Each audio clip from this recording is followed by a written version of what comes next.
Baik, Assalamualaikum warahmatullahi wabarakatuh. Perkenalkan, nama saya Andriansa Putri. Saya dari Manajemen Pendidikan Islam kelas 3B. NIM saya 12110323268. Baik, di sini saya akan menjelaskan tentang secara umum nih manajemen kearsipan untuk memenuhi tugas UAS saya, yakni mata kuliah manajemen kearsipan dengan dosen mata pengampu, yakni Pak Subhan. Baik, di sini saya akan menjelaskan pengertian secara umum manajemen kearsipan. Jadi sebelum kita memasuki manajemen kearsipan, akan lebih baiknya kita memahami dulu nih pengertian dari manajemen kearsipan. Jadi manajemen kearsipan merupakan menurut Undang-Undang Nomor 43 Tahun 2009, yang mana di situ menjelaskan bahwa manajemen kearsipan adalah perekaman kegiatan suatu peristiwa. Nah, yang dimaksud peristiwa di sini adalah peristiwa dalam sejarah, pendidikan, lembaga, atau hal apapun yang sangat berguna bagi kita, kayak gitu. Kemudian pengertian secara umumnya manajemen kearsipan adalah kegiatan pengelolaan,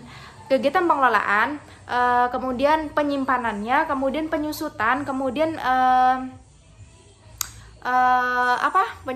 kemudian pemusnahan arsipnya, kayak gitu.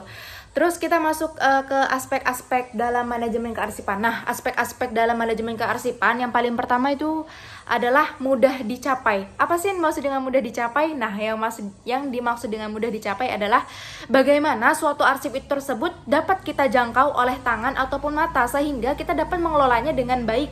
Kemudian dengan secara kaidah yang ada.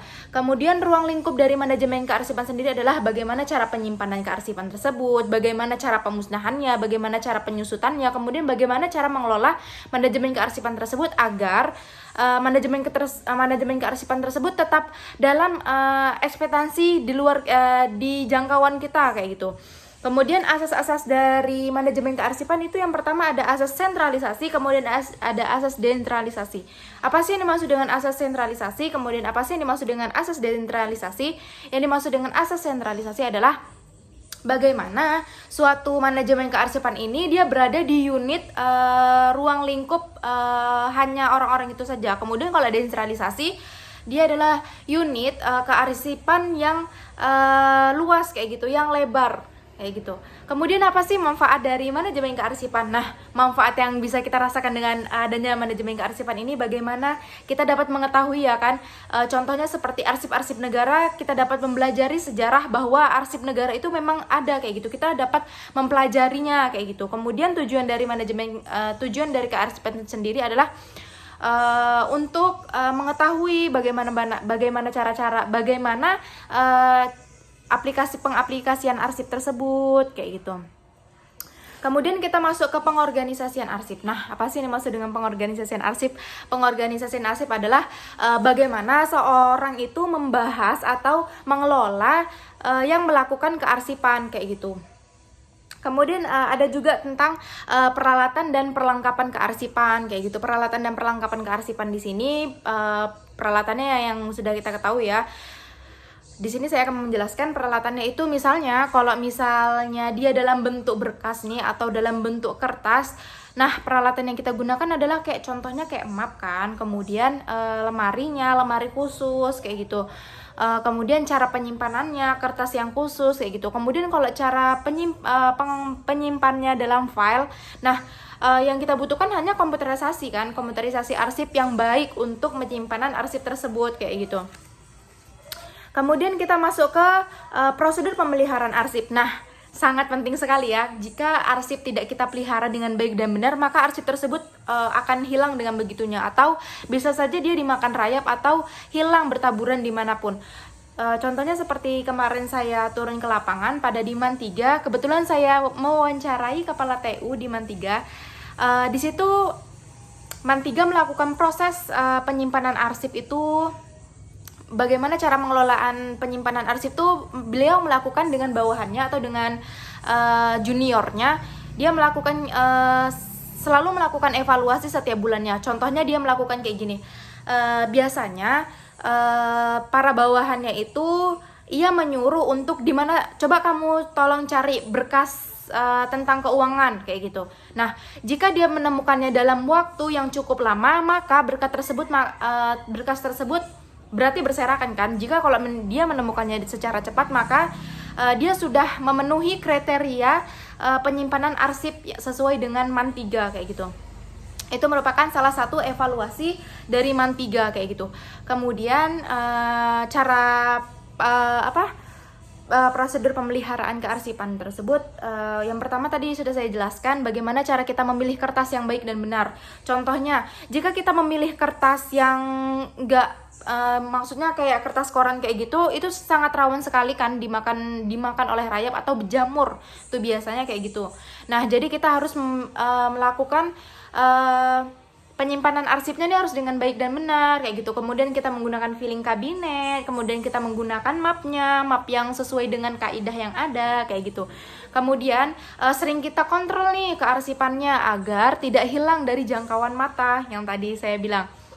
Mudah dicapai dia dari jangkauan tangan, kemudian dari jangkauan mata kayak gitu. Kemudian kita juga selalu mengadakan pengawasan atau controlling nih dalam penyimpanan kearsipan agar yang saya jelaskan di MAN 3 tadi, agar tidak terjadinya hal-hal yang tidak kita inginkan kayak gitu. Kemudian komputerisasi arsipnya tadi.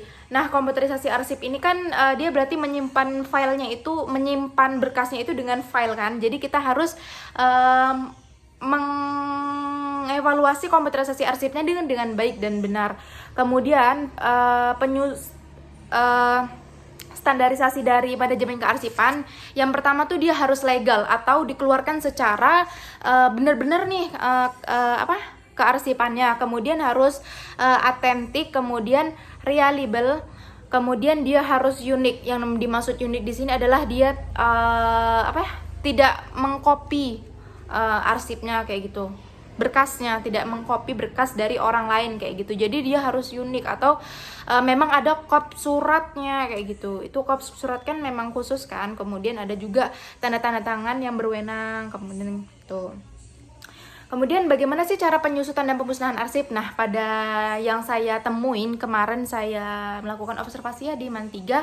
Di situ saya melihat bahwa MAN 3 melakukan pemusnahan kearsipannya itu dengan cara pembakaran. Terus beliau juga memilah-milah nih berkas-berkas mana sih yang bisa dibakar, kemudian berkas-berkas mana yang tidak bisa dibakar atau untuk pembelajaran selanjutnya kayak gitu. Nah, berkas-berkas yang biasanya dibakar ini dia biasanya dibakar secara 5 tahun atau 10 tahun kayak gitu.